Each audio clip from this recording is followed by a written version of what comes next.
আমার ভাইয়েরা, কালিমা পড়লে যদি একটা মেয়ে সুস্থ হয়ে যায় তাহলে কালিমার দাম আছে না নাই?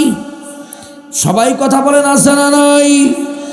আমরা যখন বিপদে পড়ি আমরাও তখন কালিমা পড়ি, লা ইলাহা ইল্লা আনতা সুবহানাকা ইন্নী কুনতু মিনাজ জালিমিন। এই কালিমা উচ্চারণ করলে বিপদ থেকে রক্ষা করেন কে? আরো জোরে বলেন কে? কেউ যদি মন থেকে লা ইলাহা ইল্লাল্লাহ কেউ যদি মন থেকে পড়ে, আল্লাহ পাক তার মনের আশা ভরসা আল্লাহ কবুল করে নেন। আরো জোরে বলেন সুবহানাল্লাহ। কেউ যদি লা ইলাহা ইল্লাল্লাহ পড়ে, কিয়ামতের দিন নবী তার পক্ষে সুপারিশ করেন। আবার কেউ যদি মন থেকে এই কালিমা লা ইলাহা ইল্লাল্লাহ কেউ যদি মন থেকে পড়ে, আল্লাহ পাক তার দুনিয়ার জীবন শান্তিময় করে দেয়। কেউ যদি লা ইলাহা ইল্লাল্লাহ কেউ যদি পড়ে, জীবনের শেষ বাক্য কারো যদি হয়, মৃত্যুর সময় কেউ যদি লা ইলাহা ইল্লাল্লাহ পড়তে পারে, জীবনের শেষ কথা কারো যদি হয়, মৃত্যুর মুহূর্তে যদি কেউ পড়তে পারে লা ইলাহা ইল্লাল্লাহ, নবী বলেন ফাদাখালাল জান্নাহ, সরাসরি মৃত্যুবরণ করার সাথে সাথে সে আল্লাহর জান্নাতে চলে যাবে। তাহলে হাত তুলে বলেন তো, এই কালিমার সাথে আমাদের থাকার দরকার আছে না নাই? জোরে বলেন, আছে না নাই? কালিমার বিরোধিতা করলে কোনোদিন কালিমা মুখে উচ্চারণ হবে না। কালিমার আন্দোলন করতে হবে, কালিমার সংগ্রাম করতে হবে। এই কালিমা দিয়ে আমার পরিবার পরিজন চালাতে হবে। এই কালিমার উপর প্রতিষ্ঠিত হয়ে আল্লাহ পাকের দ্বীনের উপরে আমাদেরকে চলতে হবে। আল্লাহ তৌফিক দান করুন। জোরে জোরে বলেন আমিন। ওয়াইয ইয়ামকুরু বিকাল্লাযীনা কাফারু লিয়ুসবিতুকা আও ইয়াকতুলুকা আও ইউখরিজুকা ওয়া ইয়ামকুরুনা ওয়া ইয়ামকুরুল্লাহ ওয়াল্লাহু খায়রুল মাকিরিন।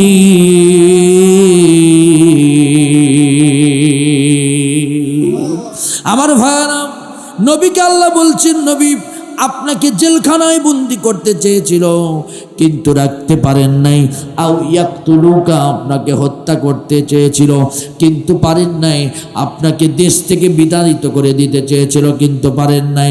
আল্লাহ এরপরে ব্যবহার করেছেন ওয়ায়ামকুরুনা ওয়ায়ামকুরুল্লাহ, আল্লাহ ওদের সব কৌশলকে নস্যাৎ করে দিয়েছেন।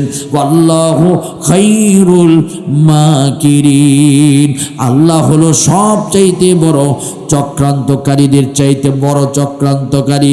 তাহলে আজ যদি আমরা আল্লাহর প্রতি ইস্তিকামত থাকি, যদি কালিমার উপরে ইস্তিকামত থাকি, যদি লা ইলাহা ইল্লাল্লাহর উপরে ইস্তিকামত থাকি, যদি আমরা আল্লাহর দ্বীনের উপরে ইস্তিকামত থাকি, ওয়ায়ামকুরুনা ওয়ায়ামকুরুল্লাহ, আজও আল্লাহ ওই সকল কাফির বেঈমানদের চক্রান্তকে নস্যাৎ করে দিবেন। আল্লাহু খায়রুল মাকিরিন, আল্লাহ সকল ধরনের চক্রান্তর বড় চক্রান্তকারী। আওয়াজ তুলে এবার জানতে চাচ্ছিলাম, সেই আল্লাহ এখনো আছে না নাই? হাত তুলে বলেন, আছে না নাই? সে আল্লাহর শক্তি কি কমে গিয়েছে নাকি? সে আল্লাহ কি এখনো দুর্বল হয়েছে নাকি? ইন্নাহুম ইয়াকিদুনা কাইদাও ওয়া আকিদু কাইদা ফামাহিলিল কাফিরিনা আমহিলহুম রুয়াইদা। রেখো না মনেতে ভয় বান্দা খোদা, দূর হয়ে যাবে বাধা সব।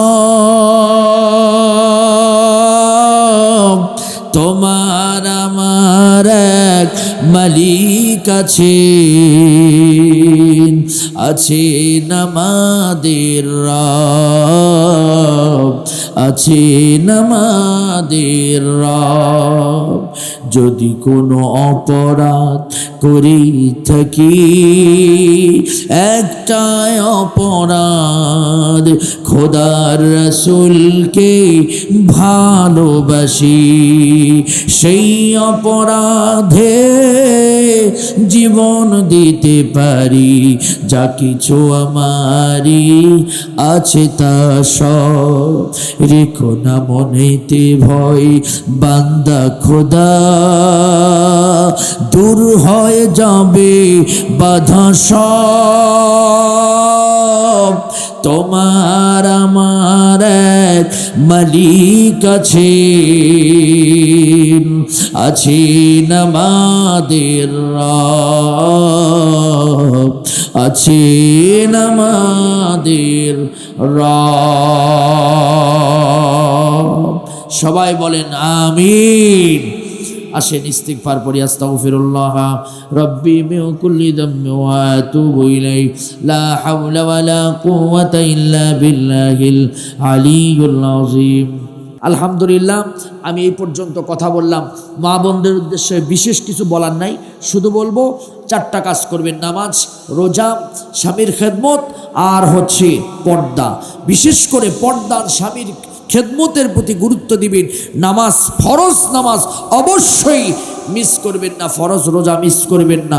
আল্লাহ পাক মা বোনদেরকে আল্লাহ কবুল করুন, আল্লাহ পাক মা বোনদের প্রতি রহমত করুন। বলেন আমিন, জোরে বলেন আমিন। আমরা আর কোনো কথা সামনের দিকে বাড়াতে চাই না। মা বোনেরা মোনাজাত করে বিদায় নেবেন। আমার বাবাজিরা এই মুহূর্তে মোনাজাত হবে। আল্লাহ তাআলা কবুল করুন, মা বোনদেরকেও কবুল করুন। আমার প্রিয় মুরব্বী বসে থেকে আলোচনা শুনলেন, আল্লাহ সকলের প্রতি রহম করুন।